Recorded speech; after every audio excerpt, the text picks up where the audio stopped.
di luar. Kami persilakan untuk masuk ke dalam kembali. Sebab insya Allah sesi kedua akan segera dimulai. Terima kasih.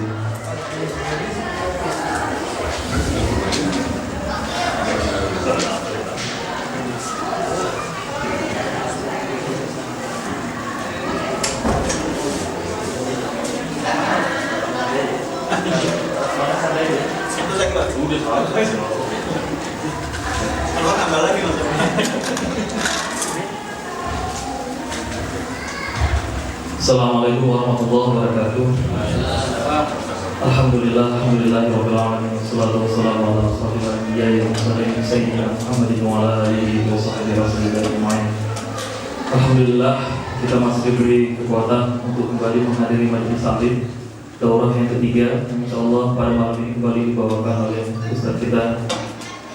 Malam ini topik pada malam ini kita akan membahas kajian keluarga berupa adab-adab mencari ilmu syar'i. Insyaallah dalam sesi ini akan dilaksanakan dalam 1,5 jam dalam penyampaian materi oleh Bapak Ustaz kita. Kemudian akan dilanjutkan dengan tanya jawab. Kepada ibu-ibu, seperti ini tadi sudah saya serahkan kertas berisikan nomor untuk dikirim SMS jika ada pertanyaan nantinya. Kepada Bapak-bapak bisa nanti setelah materi disampaikan langsung ditanyakan langsung di sini. Terima kasih kepada Bapak Ustaz, kami persilakan. Assalamualaikum warahmatullahi wabarakatuh. Bismillah. Alhamdulillah. Wassalatu wassalamu ala Rasulillah Muhammad ibn Abdullah wa ala alihi wa ashabihi wa mawala wa man tabi'ahum bi ihsanin ila yaumil qiyamah. Wa ba'd. Hadirin bapak-bapak yang sudah tenang dan ibu-ibu di luar yang juga masih ribut. Alhamdulillah malam hari ini kita kembali berjumpa untuk membahas sebuah tema yang sangat penting bagi kita, yaitu adab dalam mencari ilmu syar'i.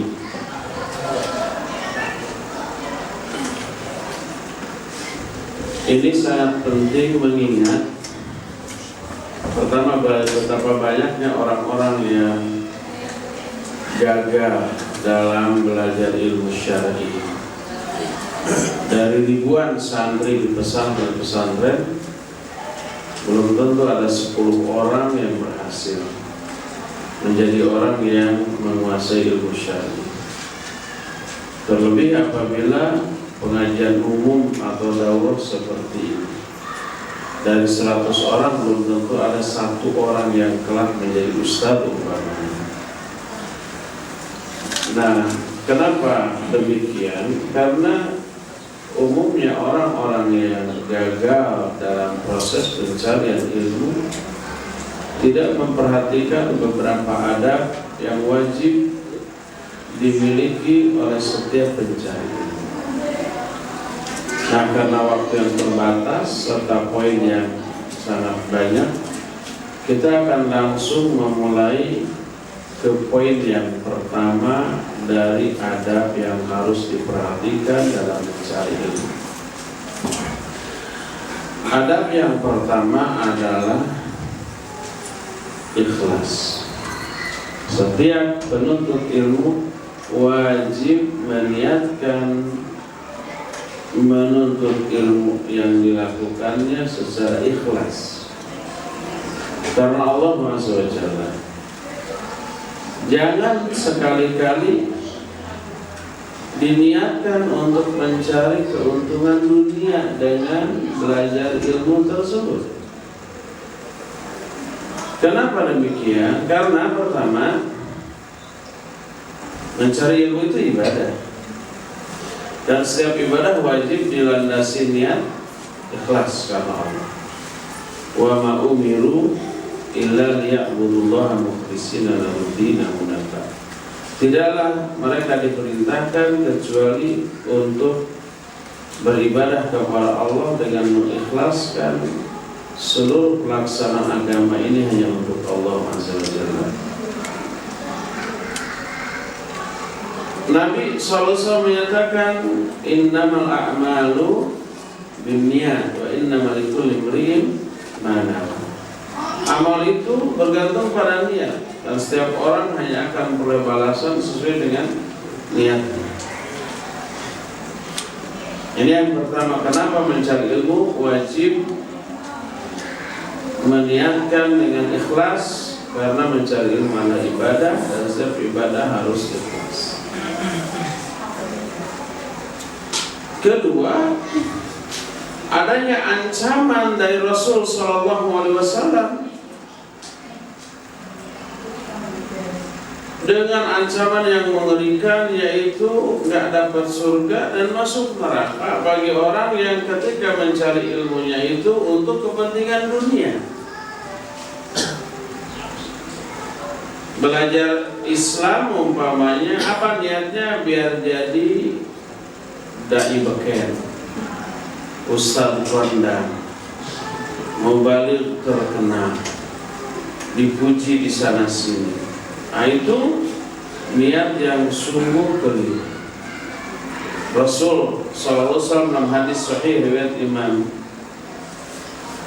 Abu Dawud, juga Imam Ahmad, juga Imam Ibnu Majah dan yang lain-lain menyatakan, man ta'allama ilman mimma yubtagha bihi wajhullah azza wa jalla la yata'allamuhu illa liyusiba bihi 'arada min ad-dunya lam yajid arfal jannati yaumal qiyamah. Siapa orang yang mempelajari satu ilmu yang diridhoi oleh Allah azza wa jalla, ilmunya diridhoi oleh Allah azza wa jalla, seperti ilmu syar'i, dia tidaklah mempelajari ilmu itu kecuali hanya untuk meraih keuntungan dunia, maka orang itu tidak akan mencium baunya surga pada hari kiamat. Jadi hadis ini bernada ancaman bagi orang yang ketika niat mencari ilmunya bukan karena Allah, tapi untuk dunia. Hadis dari Abu Hurairah riwayat Imam Muslim dengan sanad yang sahih, Nabi SAW menyatakan, inna awwalan nas yuqda yaumal qiyamah salasa. Sesungguhnya manusia yang pertama kali dihisab pada hari kiamat ada 3 golongan. Pertama, orang yang mati syahid, dipanggil di akhirat nanti oleh Allah, ditanya, lima daqutilka, kenapa kamu terbunuh? Dia menjawab, qataltu fi sabilik hatta qutiltu. Aku berperang di jalanmu sampai aku terbunuh. Berperang melawan orang kafir yang dibela Islam dan mati dalam keadaan demikian. Ini luar biasa hebat. Apa kata Allah? Kadzabta, bohong kamu, dusta kamu. Qatalta li ayyuqala annaka jariun faqad qila dzalik. Kamu memang perang, kamu memang jihad dan terbunuh di medan perang itu, tapi itu semua kamu lakukan agar kamu disebut sebagai pemberani, pahlawan, jagoan, dan pujian itu sudah orang-orang tujukan kepada kamu. Lalu Allah merintah agar orang itu diseret pada wajahnya lalu lemparkan dalam api neraka. Ini pertama. Kedua, dipanggil orang yang berilmu, mengamalkan ilmunya, membaca Al-Quran siang dan malam, dan mati dalam keadaan demikian. Ditanya oleh Allah, aku telah memberikan banyak nikmat, apa yang kamu lakukan dengan nikmat yang aku berikan itu? Orang itu menjawab, ya Rabbi, ta'allamtul ilma wa 'allamtuhu wa qara'tu fikal Quran. Ya Allah, dulu ketika aku di dunia, aku belajar ilmu, mengajarkan ilmu dan baca Al-Quran. Kata Allah, dustakan, bohong. Ta'allamta li ayyuqala annaka 'alim wa qara'ta al-Quran li ayyuqala annaka qari, faqad qila dzalik. Kamu dulu memang belajar ilmu, tapi niat kamu belajar ilmu itu agar kamu disebut alim. Alim itu orang berilmu, dipuji orang. Kamu baca Quran agar kamu disebut qori yang bagus, yang hebat, dan pujian itu telah ditujukan kepada kamu. Lalu orang itu pun diperintahkan untuk diseret oleh para malaikat pada wajahnya, lalu dilempar dengan api, dilempar ke dalam neraka. Dan yang ketiga, hartawan yang dermawan, sama gitu. Inilah tiga golongan manusia hebat dengan amalan hebat, tapi tiga-tiganya masuk neraka.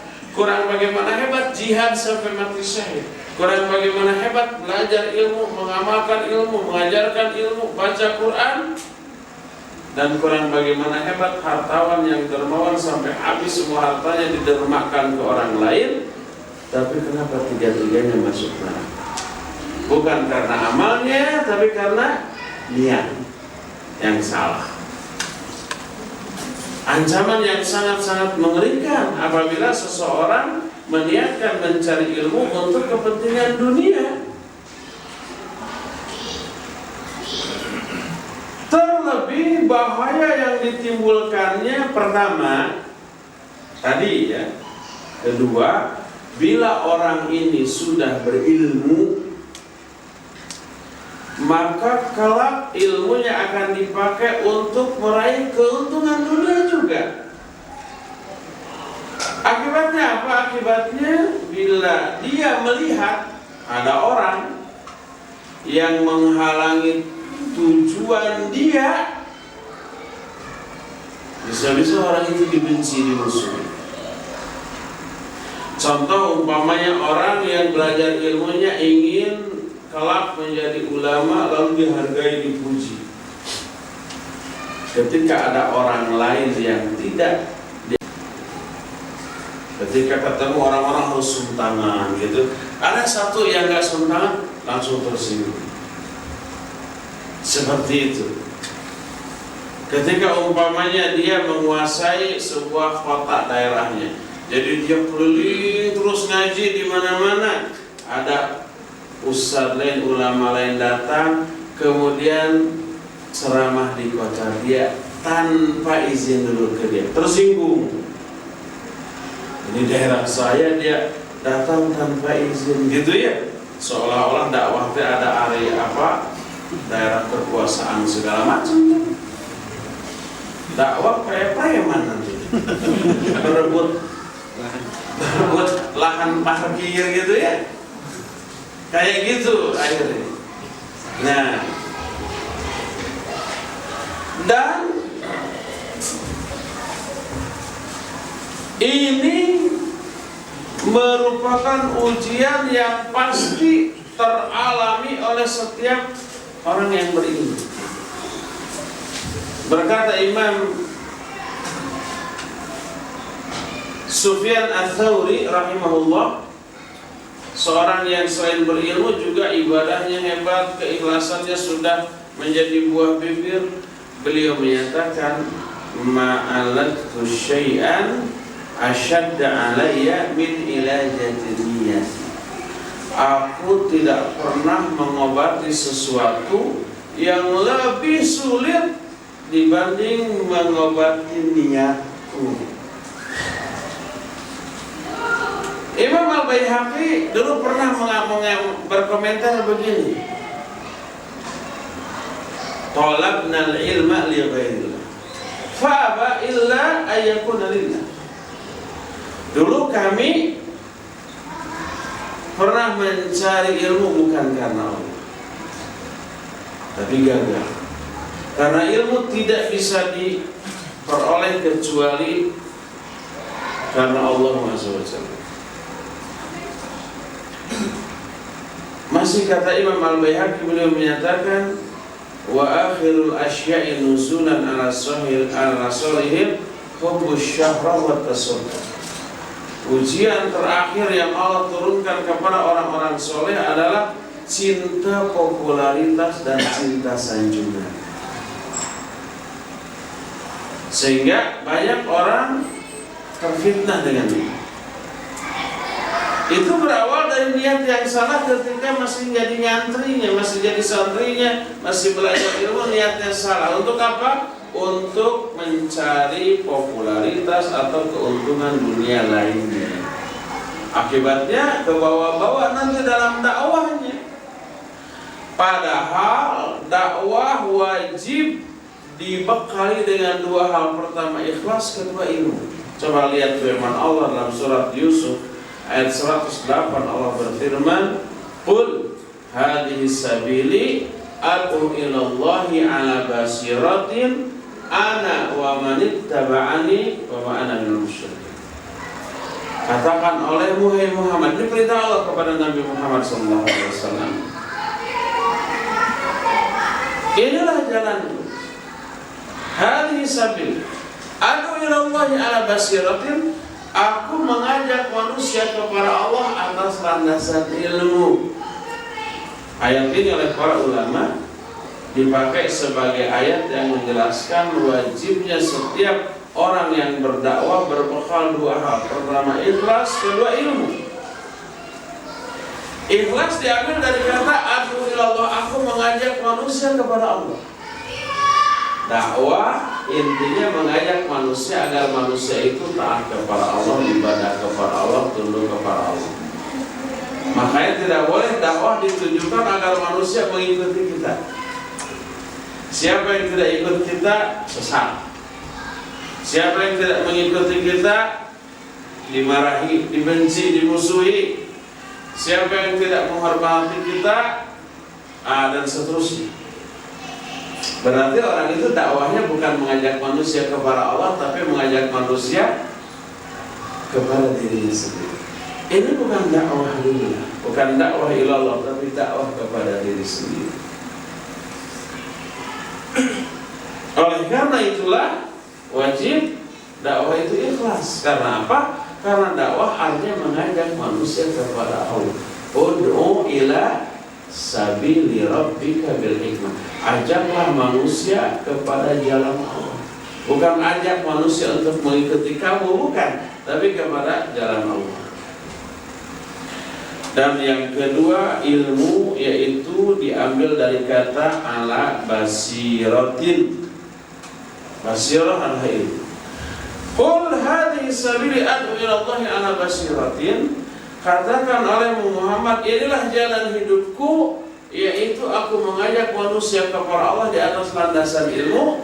Ana wa manittaba'ani, yang aku lakukan dan juga dilakukan oleh para pengikutku. Nah, karena dakwah nanti wajib ikhlas karena Allah, maka sejak ketika mencari ilmu juga wajib diniatkan ikhlas karena Allah Subhanahu wa ta'ala. Inilah adab yang pertama, meniatkan mencari ilmu ikhlas karena Allah Azza wa Jalla, bukan karena pujian, sanjungan, popularitas atau duniawi lainnya. Kedua, ini masih menyangkut niat. Niatkan mencari ilmu untuk menghilangkan kebodohan dari dirinya dan dari diri orang lain. Inilah salah satu di antara niat yang benar, yaitu meniatkan mencari ilmu untuk apa? Untuk menghilangkan kebodohan dari dirinya dan juga dari diri orang lain. Kenapa? Pertama, tidak ada manusia yang lahir dalam keadaan pintar. Semua manusia lahir dalam keadaan tidak tahu apa-apa. Para ulama, apakah begitu lahir sudah hafal Quran? Enggak. Masih bodoh, masih belum tahu apa-apa. Allah berfirman dalam Al-Quran surah An-Nahl 78, Wallahu akhrajakum min butuni ummahatikum la ta'lamuna syai'a wa ja'ala lakum as-sam'a wal absara wal afidah la'allakum tashkurun. Allah lah yang mengeluarkan kalian dari perut-perut ibu kalian dalam keadaan kalian tidak mengetahui apapun. Lalu Allah menjadikan bagi kalian pendengaran, penglihatan dan hati agar kalian bersyukur. Jadi semua manusia itu pada asalnya bodoh. Makanya perlu belajar. Itu yang pertama. Kedua, kenapa kebodohan itu harus dihilangkan? Karena kebodohan pokok pangkal semua keburukan. Orang durhaka karena bodoh. Orang terjerumus dalam syirik karena bodoh. Orang terjerumus dalam perbuatan kufur dan bid'ah itu karena bodoh. Nah, kenapa kebodohan bisa seperti itu? Pertama, orang yang bodoh tentang sesuatu tidak mengetahui bahaya dari sesuatu tersebut. Apabila sesuatu itu berupa kewajiban, dia tidak tahu bahaya meninggalkan kewajiban itu. Dan apabila sesuatu itu merupakan sesuatu yang diharamkan, dia tidak tahu sejauh mana keharaman perbuatan tersebut bila dilakukan. Contoh, di tembok-tembok rumah kita atau gedung-gedung kan selalu ada colokan listrik. Berani tidak kita memasukkan tangan kita telunjuk? Ternyata di rumputan alang-alang tersebut ada ular kobra. Sebagian anak tahu itu ada ular kobra masuk ke sana. Ketika main bola, bolanya ketendang, tak masuk ke alang-alang itu. Anak yang tahu di sana ada ular berani nggak ngambil bola? Nggak berani, takut. Karena apa? Tahu ada ular, bahaya, mati. Tapi anak yang tidak tahu bahwa di sana ada ular kobra, oh mana boleh itu? Biar saya yang ngambil. Akhirnya ke sana keinjak itu ular, buntutnya, akhirnya begini, mati itu. Kita lihat orang yang tidak tahu dengan orang yang tahu berbeda sikap. Yang tidak tahu berani dia, karena nggak tahu resikonya tuh. Yang tahu takut dia, hati-hati dia. Kenapa kita nggak berani memasukkan tangan kita ke colokan listrik? Karena tahu. Makanya kalau toh mau memasukkan kabel gitu ya, atau apa, setrika ke laptop, baterai gitu, charger gitu kan, terus dalam keadaan basah, nggak berani memasukkan tuh. Karena kalau basah bisa ngurunyut apa? Kesetrum. Karena air kan konduktor gitu, dilap dulu gitu kan. Seperti itu. Jadi hati-hati, takut dia. Begitu juga kalau manusia mengenal Allah, sifat-sifatnya. Allah itu syadidul iqab, keras siksanya. Allah itu muntaqimun, maha pembalas terhadap semua kesalahan manusia. Allah itu pencemburu besar gitu ya. Maka pasti akan takut, nggak berani untuk melanggar larangan Allah. Makanya orang yang takut kepada Allah hanyalah orang-orang yang berilmu. Innama yakhsyallaha min ibadihi ulama. Hanyalah orang-orang yang takut kepada Allah di kalangan hamba-hambanya hanyalah orang-orang yang berilmu. Itu pertama, kebodohan itu pokok pangkal keburukan. Kedua, kebodohanlah yang menjadi penyebab seseorang sesat, seseorang keliru, seseorang salah dalam memahami, mengaplikasikan dan meyakini agama ini. Coba, kenapa seseorang melakukan kebid'ahan? Itu karena bodoh, karena nggak tahu bahwa bid'ah itu terlarang. Kenapa umpamanya seseorang melakukan sesuatu yang keliru tapi dia menganggap itu benar? Contoh umpamanya ke kuburan yang dianggap para wali lalu minta-minta, "Hai Mbak,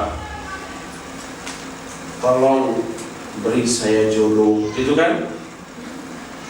Kenapa dia berani melakukan itu dan menganggap ini benar, ibadah?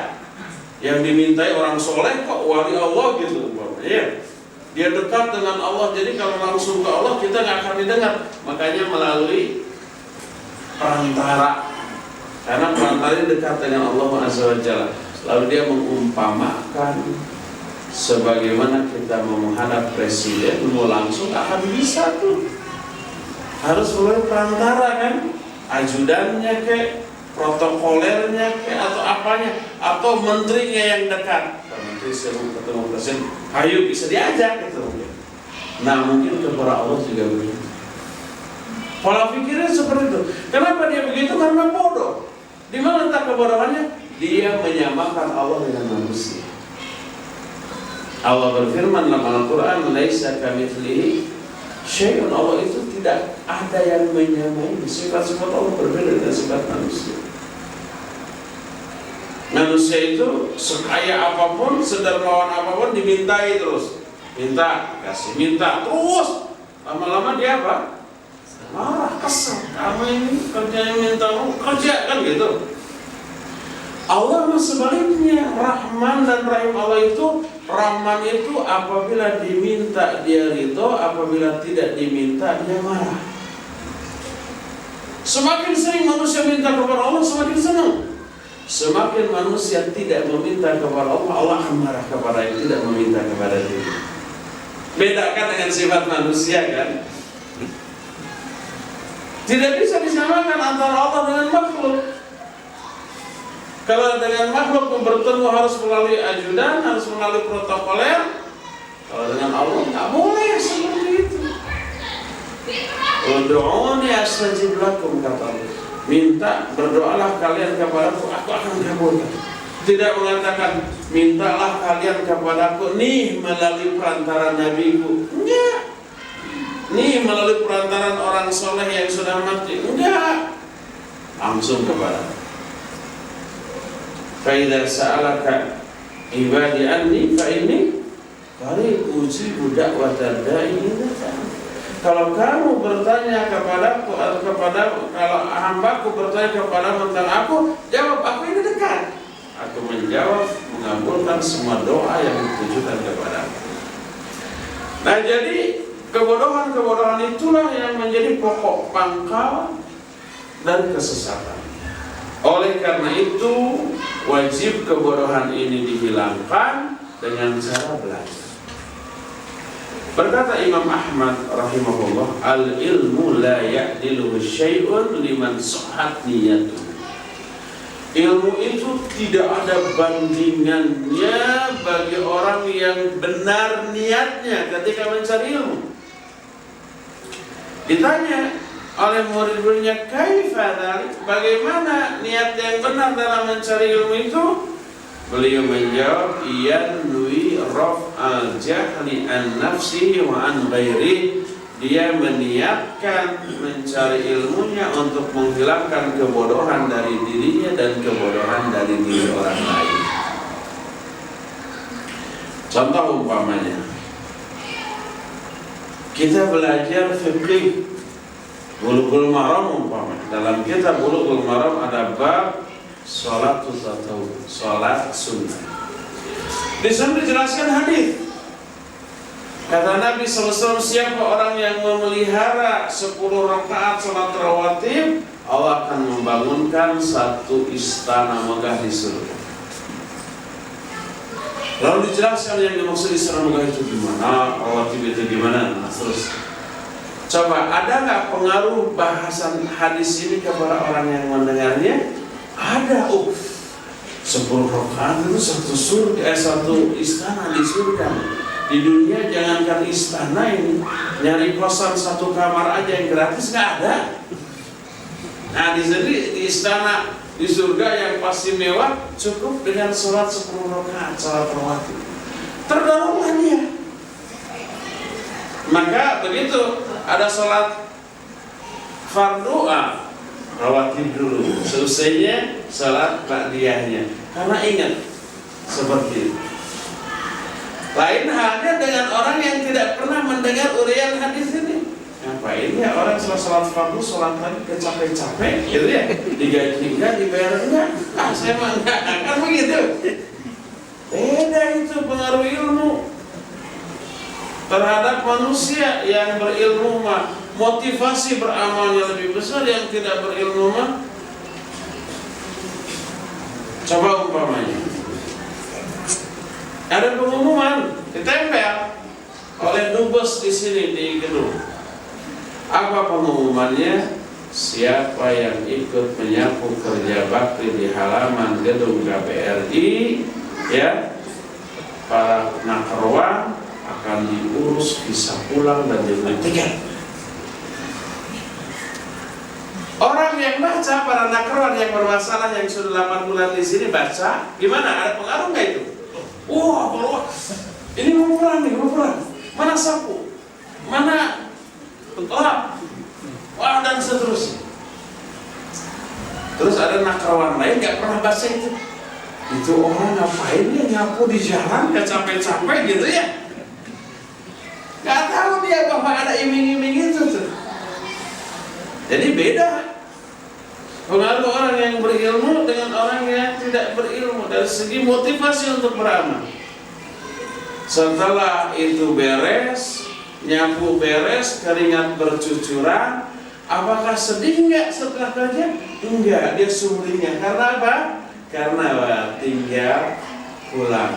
Tiket sudah disediakan, visa sudah nempel di paspor yang selama 8 bulan hilang, tiba-tiba ada umpamanya ya, dicariin tuh sama stafnya. Akhirnya besoknya langsung pulang. Nah, yang nggak baca itu bikin dia kok kawan saya pulang gara-gara nyapu di halaman. Ternyata ada pengumuman ini, saya nggak baca tuh. Makanya dia tidak termotivasi untuk nyapu karena nggak baca pengumuman tadi. Nah, seperti itulah ayat, seperti itulah hadis, memberi motivasi yang besar untuk beramal kebaikan.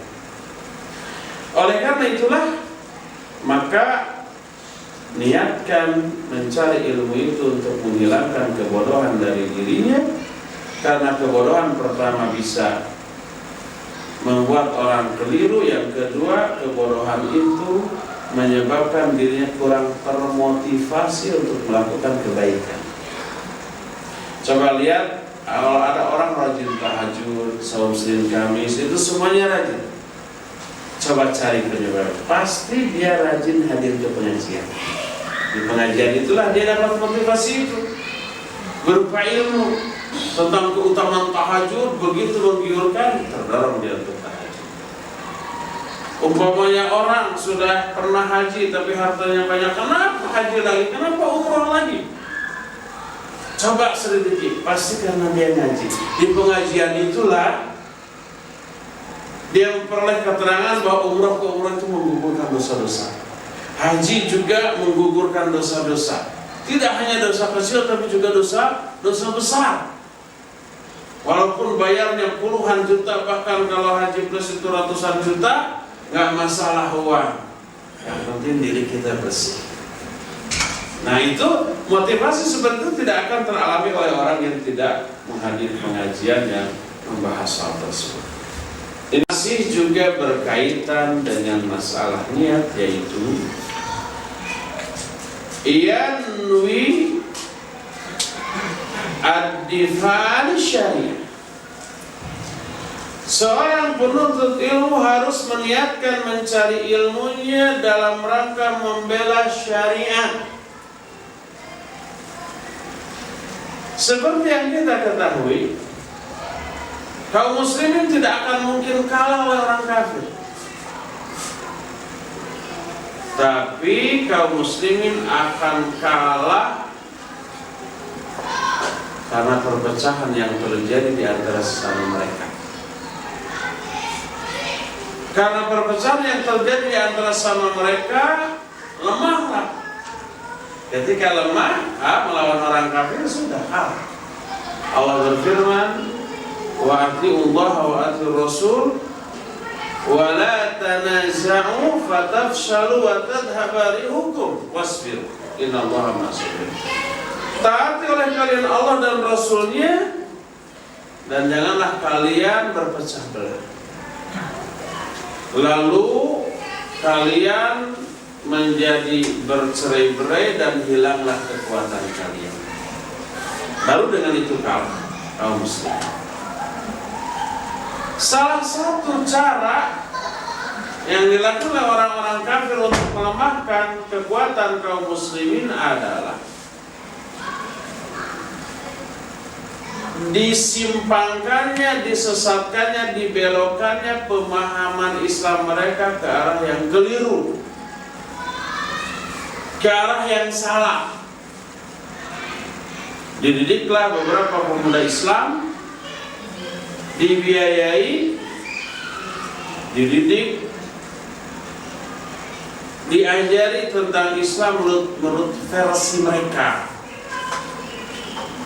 Diajari filsafat, kalau filsafat itu mereka jadikan sebagai alat untuk memahami Islam. Keluarlah lahirlah pendapat yang aneh-aneh. Lahirlah pendapat yang menyatakan jilbab itu budaya Arab, bukan ajaran Islam.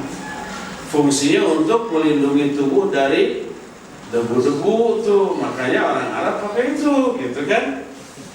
Masuk akal. Akal orang yang pendek, akalnya masuk akal. Akhirnya mulailah didakwahkan dan disambut. Akhirnya banyak orang yang tanggal kerudung. Dihembuskanlah pemahaman gender. Laki perempuan itu nggak ada bedanya, dua-duanya makhluk Allah. Oleh karena itu kalau laki-laki bisa menjadi pemimpin, kenapa wanita tidak gitu? Apa kurangnya? Makannya sama-sama nasi gitu, isi tubuhnya sama-sama tulang, daging, darah dan seterusnya. Kenapa harus dibedakan? Lahirnya jil itu kayak begitu tuh, melahirkan pemikiran-pemikiran yang bisa merusak akidah umat Islam. Apa akibatnya? Akibatnya lahir ke bidah, lahir ke kekeliruan.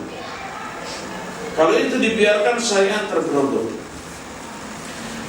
Nah, wajib bagi kita meluruskan pemahaman umat yang sudah keliru itu kembali ke pemahaman yang benar, agar Islam mereka benar, keyakinan mereka benar, pengamalannya benar. Maka kalau benar, ridho Allah turun kepada mereka, anugerah Allah juga turun kepada mereka dalam kehidupan di dunia. Dan untuk meluruskan pemahaman-pemahaman yang keliru tersebut dibutuhkan ilmu. Coba sekarang, kalau ada ahlul bid'ah masuk ke perpustakaan yang penuh kitab-kitab sunnah para ulama, lalu ahli bid'ah ini berbicara tentang kebidahannya, mengajak manusia kepada kebidahannya. Ada enggak satu aja dari kitab itu yang tiba-tiba ngomong terbuka, nih baca saya nih, membantah kebidahan dia? Tidak akan ada. Tapi ketika ahlul bid'ah berbicara tentang kebidahan di hadapan ulama ahlus sunnah, baru terbantah ya. Barulah terbela ajaran Islam. Oleh karena itu berkata Syekh Muhammad Shalih Al-Utsaimin rahimahullahu taala bahwa ilmu itu tak ubahnya seperti senjata. Kalau senjata secanggih apapun, sedahsyat apapun, seampuh apapun, tidak difungsikan oleh ahlinya, oleh orang, maka senjata itu tidak berbahaya. Rudal, bahwa ada rudal, apakah orang begitu lihat rudal semua lari? Enggak. Malah penasaran, oh ini rudal, dilus-lus gitu kan? Oh ini basoka, oh begini ya bentuknya, dilus-lus, nggak takut. Tapi ketika rudal atau basoka itu sudah dipegang orang, sudah dibidikan, nah baru orang-orang ngacir semua. Baru tahu. Senjata baru berbahaya dan ditakuti apabila sudah dipegang oleh ahli dan dibidikan ke manusia. Manusia itu baru takut konsentrasi. Begitu juga ini. Kalau ilmu hanya tersimpan di kita, maka tidak akan ada fungsi. Tapi ketika ilmu itu dikuasai oleh orang, baru kalau ada kebidahan dibantah, ada penyimpangan diluruskan, ada kekeliruan dikoreksi. Seperti itulah. Oleh karena itu wajib setiap para pencari ilmu meniatkan mencari ilmunya untuk membela syariat ini. Inilah yang ketiga. Adab yang keempat, setiap orang yang belajar ilmu wajib mengamalkan ilmu yang sudah dikuasai. Ini adab yang keempat. Kenapa demikian? Karena tujuan utama dari mempelajari ilmu itu memang untuk diaplikasikan, untuk diamalkan dalam kehidupan keseharian, baru itu akan menyelamatkan dirinya. Rasul alaihi salatu wassalam, hadis sahih riwayat Imam Muslim, menyatakan Al-Qur'anu hujjatun laka alaik. Quran itu bisa menjadi argumentasi yang menyelamatkan kamu atau yang mencelakakan kamu. Quran bisa menyelamatkan, bisa juga mencelakakan. Menyelamatkan bila diamalkan, mencelakakan bila tidak diamalkan. Oleh karena itu, maka ketika para ulama menjelaskan 3 golongan manusia dalam surat Al-Fatihah ayat yang terakhir, di sana kan dijelaskan 3 kelompok manusia dan tidak ada yang keempatnya. Pertama, golongan orang-orang yang diberi nikmat oleh Allah. Kedua, orang-orang yang dibenci, dan yang ketiga, yang sesat. Siratal ladzina an'amta 'alaihim, ini golongan pertama. Ghairil maghdubi 'alaihim, golongan kedua, dan yang ketiga Allah. Siapa ketiga golongan ini? Ternyata 3-tiganya berkaitan dengan ilmu dan amal. Berdasarkan sebuah riwayat dari Amirul Mukminin Umar bin Khattab radhiyallahu anhu, ketika ditanya siapa 3 golongan ini, beliau menjawab, fa'ammal ladzina an'ama Allahu 'alaihim faulaika alladzina ya'lamuna al-haqqa wa ya'maluna bih. Adapun orang-orang yang diberi nikmat oleh Allah adalah mereka yang mengenal kebenaran lalu mereka mengamalkan kebenaran itu. Mengenal kebenaran artinya berilmu tentang kebenaran. Dia berilmu lalu diamalkan. Inilah orang-orang yang telah diberi nikmat, yaitu orang yang berilmu dan beramal. Wa ammal ladzina ghadiba Allahu 'alaihim fa ulaika alladzina ya'lamuna al-haqqa wa lam ya'malu bihi. Adapun orang-orang yang dibenci oleh Allah, yang dimurkai oleh Allah, adalah mereka yang mengetahui kebenaran, berilmu tentang kebenaran, walam ya'malu bihi, tapi tidak diamalkan. Orang yang dibenci oleh Allah adalah orang yang berilmu tapi tidak beramal. Wa ammal ladzina adallahumullah fa ulaika alladzina la ya'lamuna al-haqqa wa ya'maluna bi jahalatihim. Adapun orang-orang yang sesat, disesatkan oleh Allah, adalah mereka yang tidak mengetahui kebenaran dan beramal dengan kebodohan. Orang sesat itu orang beramal tanpa ilmu. Jadi berilmu tanpa amal dibenci, beramal tanpa ilmu sesat. Dan orang-orang yang diberi nikmat oleh Allah adalah orang yang berilmu sekaligus beramal dengan ilmu. Selaras dengan penjelasan ini adalah apa yang diterangkan oleh Imam Ibnu Rajab Al-Hambali rahimahullah dalam kitab Jami'ul Ulum wal Hikam, ketika membahas hadis yang kemarin sempat disinggung, hadis dari Irbad bin Sariyah, Nabi SAW menyatakan, fa'alaikum bisunnati wa sunnatil khulafair rasyidin. Wajib kalian berpegang teguh kepada sunnahku dan sunnah para khalifah yang rasyidin. Kita tidak akan menjelaskan makna hadis ini secara mendalam, tapi kita cuma menggarisbawahi rasyidin, khalifah yang rasyidin itu apa? Yang bagaimana? Berkata Imam Ibnu Rajab, an-nasu salatah. Manusia itu terbagi kepada 3 golongan. Coba nanti kita klasifikasi diri kita masuk golongan.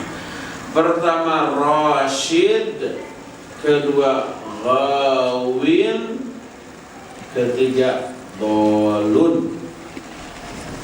Rasyidun, ghawin, dan dhalun. Sudah, hanya 3 dan tidak ada yang keempat. Apa itu rasyid, ghawin, dan dhalun? Lalu beliau menyatakan fa'ammar rasyidu fahuwa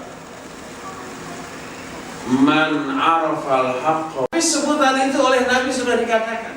Kata Nabi SAW, beliau masih hidup ketika itu, khalifah belum ada. Abu Bakar, Umar, Utsman sudah ada gitu ya, tapi belum menjadi khalifah, masih jadi sahabat. Kata Nabi SAW, di saat kalian berpecah belah, pegang teguhlah sunnahku dan sunnah para khalifah yang rasyidin sepeninggalku. Itu istilah Nabi SAW. Dan ternyata kenyataan yang terjadi setelah itu, khalifah yang rasyidin itu Abu Bakar, Umar, Utsman, dan Ali. Mereka disebut rasyidin karena ia berilmu, ia beramal.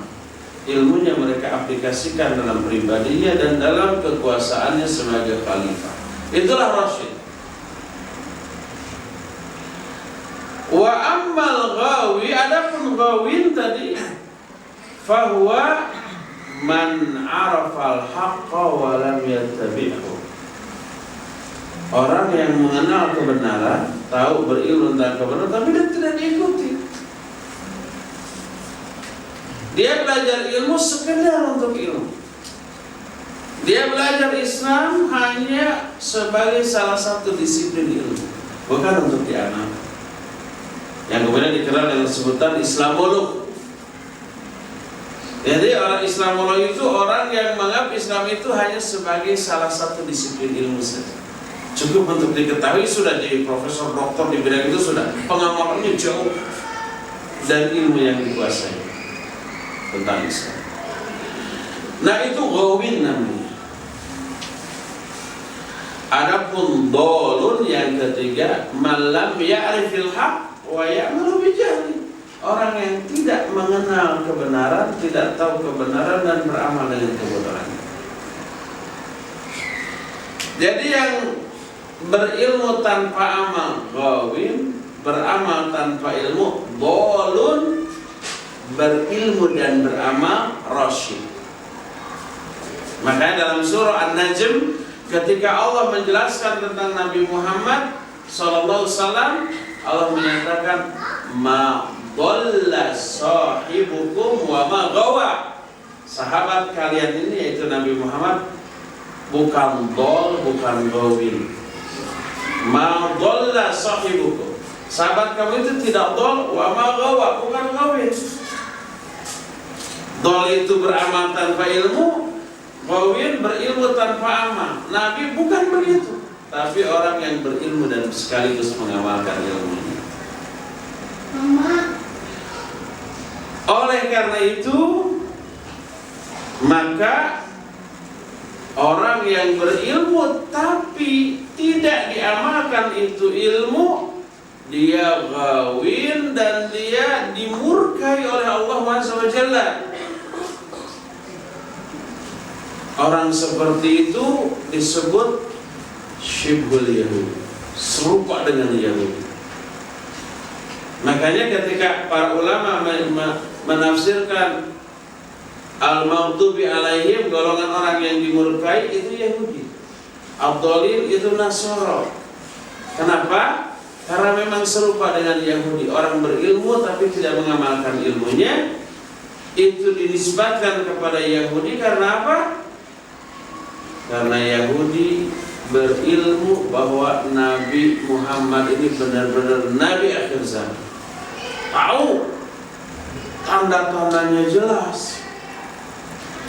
Disebutkan dalam kitab Taurat mereka sampai ada seorang pendeta Yahudi mengajarkan Taurat ini kepada anaknya selembar dengan selembar gitu ya.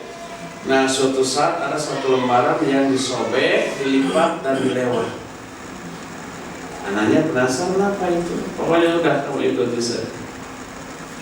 Ketika bapaknya tidak ada, dia penasaran.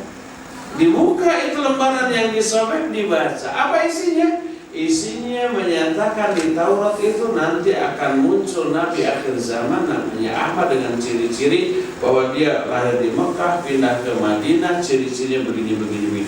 Ada cap kenabian di belakang punggungnya gitu ya, ada ciri begini. Wah, akhirnya dia penasaran. Kebetulan ada yang baru aja ngaku Nabi. Dia datang dari Mekah, sekarang pindah ke Madinah, namanya persis Ahmad atau Muhammad. Persis seperti ini. Cuma ada ciri lain. Apa ciri lain? Bahwa Nabi ini tidak memakan sedekah. Tapi dia menerima hadiah dan mau memakan hadiah. Ciri-ciri secara amalinya seperti itu. Kalau ciri nasabnya benar, sudah dari Mekah pindah ke Madinah, namanya Ahmad Muhammad, sudah benar. Tinggal ciri-ciri yang lain. Kemudian orang ini besoknya datang ke Nabi SAW sambil membawa sekantung kurma lalu berkata, "Hei Muhammad, ini sodakoh dari saya." Dia sebut sodakoh. Lihat apa yang terjadi. Ternyata diterima. Dan sedekah itu dibagi-bagikan kepada para sahabat terima, kan beliau sendiri tidak makan. Karena sedekah haram bagi Nabi dan keluarga. Orang yang ini melihat, oh benar dia nggak makan sedekah. Besoknya dia bawa lagi sekantung kurma, kemudian datang, "Ya Muhammad, ini hadiah dariku." Diterima dan beliau makan. Oh, kalau hadiah dimakan benar persis tuh. Tinggal satu lagi, yaitu ada tanda cap kenabian di bawah punggungnya sebesar apel berwarna hitam. Dilihat benar ada. Akhirnya dia masuk ke sini. Bapaknya enggak. Makanya Yahudi kenal banget bahwa ini benar Nabi akhir zaman. Sampai Al-Quran menyatakan, "Ya'rifunahu kama ya'rifuna abnahu." Mereka mengenal Nabi ini seperti mereka mengenal anak-anak mereka sendiri. Kita ke anak sendiri gitu ya. Saya anak ini yang ada 7 dari 1 istri.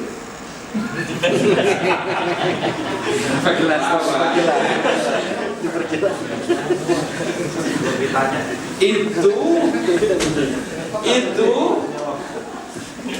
sampai hafal tanpa harus melihat. Kalau puasa lagi di kamar, tiba-tiba dari luar kedengaran suara orang mau masuk jalan, saya tahu itu anak saya keberapa.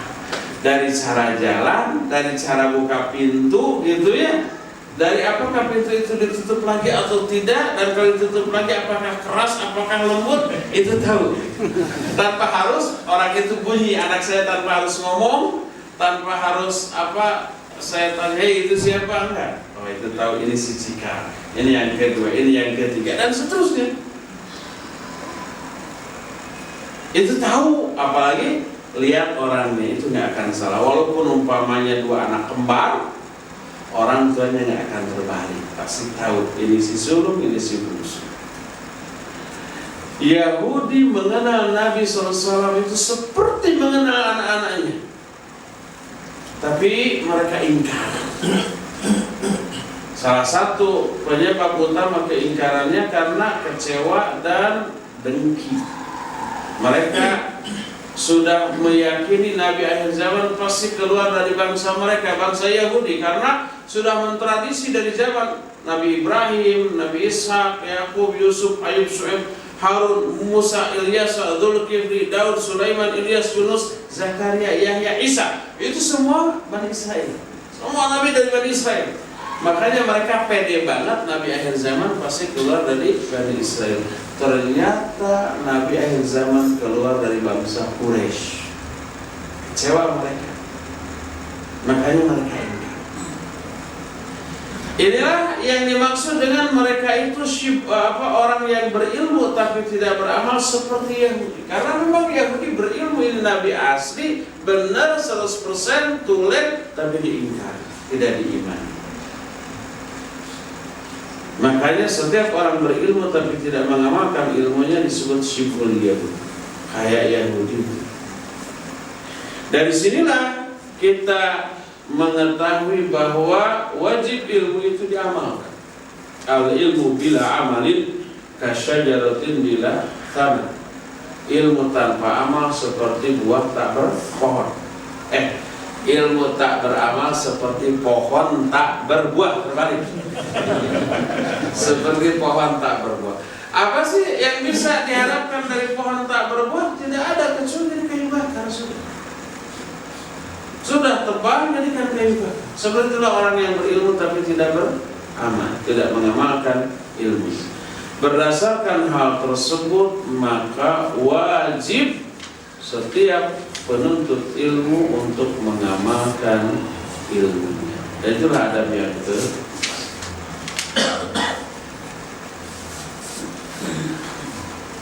adab kelima. Setiap penuntut ilmu wajib mengajarkan dan mendakwahkan ilmu yang dimiliki. Nabi SAW bersabda, "Man katama ilman inda hajatin nasi ilai yuljamu yawmal qiyamah bilijami minan nar." Siapa orang yang menyembunyikan ilmu di saat orang butuh kepada ilmu itu, maka kelak dia akan dikekang pada hari kiamat dengan kekang dari api neraka.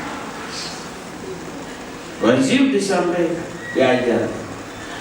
Balighu anni walau ayat. Sampaikan oleh kalian ilmu yang sudah kalian terima dari aku walaupun hanya seayat. Ud'u ila sabili rabbika bil hikmah. Serulah, ajaklah manusia ke jalan Rabbmu dengan hikmah. Jadi itu semua perintah untuk menyampaikan ilmu, mendakwahkan ilmu. Oleh karena itulah adab yang kelima bahwa setiap penuntut ilmu wajib mengajarkan dan mendakwahkan ilmu yang dimiliki. Keenam, rihabatus sadr fi masailil khilaf. Ini yang penting.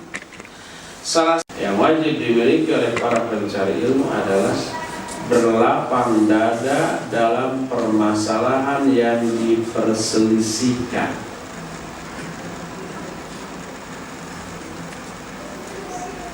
Masalah-masalah yang sifatnya furu'iyah, ranting atau cabang, bukan usuliyah, bukan perkara-perkara akidah. Kalau perkara akidah tidak ada perselisihan di kalangan para ulama. Tapi masalah furu'iyah, masalah fikih, masalah hukum, banyak terjadi perselisihan. Tidak hanya di kalangan para ulama, bahkan di kalangan para sahabat. Karena itulah maka karena perselisihan atau perbedaan sesuatu yang real, nyata, yang tidak bisa diingkari, tidak ada cara lain untuk menghadapinya secara bijak kecuali berlapang dada dalam masalah yang diikhtilafkan. Kalau tidak berlapang dada, berantem terus kita. Sama setiap orang yang berbeda dengan kita, bisa-bisa nggak mau sholat bareng. Kamu mau kunut lah, saya mau nggak mau makmum sama kamu. Akhirnya sholat masing-masing. Kamu mah begitu sami Allah liman hamidah setekap, saya mah nggak mau. Gitu ya. Kamu mah ketika mau sujud, kamu mah 2 lutut dulu, saya mah 2 tangan dulu. Nggak mau, jangan bareng masing-masing. Dan itu nanti berpengaruh terhadap urusan dunia. Karena sudah ada sentimen pemahaman yang berbeda gitu, dalam urusannya ke bawah-bawah. Kita dagang, dagang onde-onde ini berapa? Biasanya onde-onde 1.000. Kamu karena berbeda pendapat dengan saya, benar bisa. Itu bisa aja. Seperti itu. Nah, bagaimana caranya agar kita bisa berlapang dada dalam masa yang diikhtilafkan? Pertama, kita wajib yakin bahwa perbedaan pendapat itu sesuatu yang sudah Allah takdirkan dan menjadi salah satu tujuan diciptakannya manusia. Sudah saya singgung kemarin kan, dalam surah Hud 118, 119, 120 Allah menyatakan wala yazaluna mukhtalifina illa man rahimah rabbuk walidzalika khalaqahum. Manusia itu selalu berbeda, selalu ikhtilaf, kecuali orang-orang yang dirahmati oleh Allah, dan untuk ikhtilaf itulah Allah menciptakan mereka. Jadi ini sesuatu yang pasti terjadi, tidak mungkin tidak gitu ya. Karena pasti terjadi, maka ya udah kita toleran saja. Itu yang pertama. Kedua, nah ini yang harus diperhatikan. Imam Syatibi ketika menjelaskan surah Hud ayat 118 sampai 120 tadi, menyatakan bahwa dalam masalah ini manusia terbagi dua, wala yazaluna mukhtalifin illa man rahimar rabbuk. Manusia ini selalu ikhtilaf kecuali ada yang dikecualikan, yang tidak ikhtilaf, yaitu orang-orang yang dirahmati oleh Allah. Dari ayat ini kata beliau, manusia terbagi kepada dua golongan. Golongan pertama ahlul ikhtilaf, kedua ahlul rahmah. Siapa ahlul ikhtilaf dan siapa ahlul rahmah? Apakah ahlul rahmah orang yang tidak ikhtilaf? Bukan. Kalau ahlul rahmah orang yang tidak ikhtilaf, berarti tidak ada ahlul rahmah di alam jagat raya ini. Karena para sahabat juga ikhtilaf. Kalau para sahabat sebagai orang-orang yang terbaik ikhtilaf, apakah tidak ada ahlul rahmah lagi di dunia ini? Kan gitu. Bukan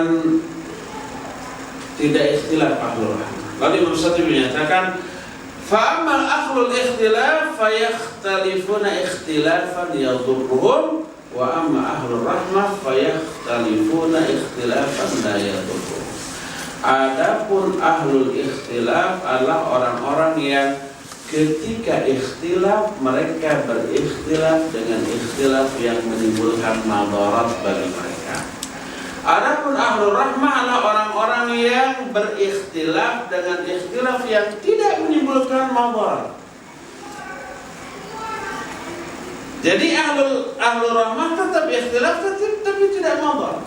Itulah yang terjadi kalangan sahabat dan para ulama. Coba para ulama ikhtilaf enggak? Ikhtilaf. Imam Syafi'i dengan Imam Ahmad itu murid dengan guru. Imam Syafi'i gurunya, Imam Ahmad muridnya. Kata Imam Syafi'i, kunut subuh itu sunnah. Kata muridnya Imam Ahmad, kunut subuh itu bid'ah. Sunnah dengan bid'ah itu musuh bebuyutan itu. Lawan itu. Apakah ketika Imam Syafi'i bertemu dengan Imam Ahmad berantem, kamu berani membedakan kunut subuh? Kamu kan dari saya. Apa berantem begitu? Enggak, saling memuji, saling menyanjung. Tidak berantem, tidak ada kebencian, kedengkian, sentimen karena perbedaan pendapat di antara mereka, sama sekali tidak. Itu yang terjadi karena para ulama. Tidak menjadi masalah. Adapun ahlul ikhtilaf, kenapa ikhtilafnya menjadi madarat? Pertama, karena kebodohan. Karena bodoh timbul madarat. Kedua, niat yang melandasi ketika berikhtilaf. Niatnya apa? Cari menang. Niatnya apa? Mempertahankan gengsi dan kehormatan. Mau benar mau salah, pokoknya siap debat, gitu kan? Siapkan argumentasi, mau ngaco sekalipun asal bisa ngomong aja lah, gitu. Urusan menang, urusan benar kalah, benar salah, nggak peduli, yang penting menang kalah. Makanya Imam Syafi'i menyatakan jadaltu jahilan wa ghalabani. aku berdebat dengan orang bodoh dan dia mengalahkan aku. Itu Ibnu Malik, penyusun kitab Alfiyah. Alfiyah itu artinya 1000, karena isinya 1000 bait, 1000 lebih sebenarnya, yang berisi kaidah-kaidah ilmu nahwu. Disusun oleh Ibnu Malik, ahli nahwu. Dalam masalah nahwu ada penjelasan tentang tajwid dan makhraj juga. Suatu saat Ibnu Malik ini mau pulang ke kampungnya, dan setelah pulang nanti beliau meninggal di kampungnya.